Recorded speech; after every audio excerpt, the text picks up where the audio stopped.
মনোজ, বৌদি তুমি?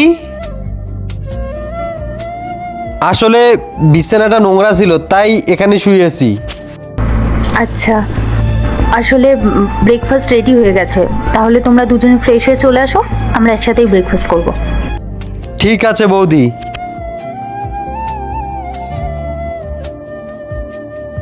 রাহুল, চা। হুম।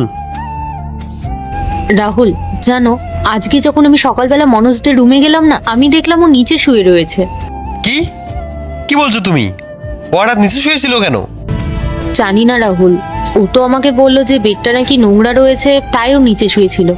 কিন্তু আমার না ব্যাপারটা ঠিক মনে হলো না। মনস তো নিচে শুতে পছন্দ করে না। শোনো না, তুমি যদি পারো একটু মনোজের সাথে কথা বলো না। আচ্ছা ঠিক আছে, আমি ওদের সাথে কালকে সকালে কথা বলছি। এই দুইটা ছবির ভেতর থেকে যে কোনো একটা ছবিকে ভালোবেসে থাকলে ভিডিওটিতে লাইক করে চ্যানেলটিকে সাবস্ক্রাইব করে দাও। আর যদি না করো তাহলে আমি বুঝবো তোমরা ছবি দুটাকে ভালোবাসো না। আর কমেন্টে লিখে যাও আমিন। মনস, মেঘা, মেঘা, আমি তোমার পরিস্থিতিটা বুঝতে পারছি, কিন্তু অতীতকে মনে রেখে কষ্ট পাওয়ার থেকে ভবিষ্যৎকে সুন্দরভাবে গুছিয়ে নেওয়া সব থেকে জরুরি। আর একবার তুমি ভেবে দেখো না, তুমি যার কথা ভেবে এত কষ্ট পাচ্ছ সে কিন্তু নিজের লাইফটাতে অনেক এগিয়ে গেছে, নিজের লাইফটাকে সুন্দরভাবে গুছিয়ে নিয়েছে।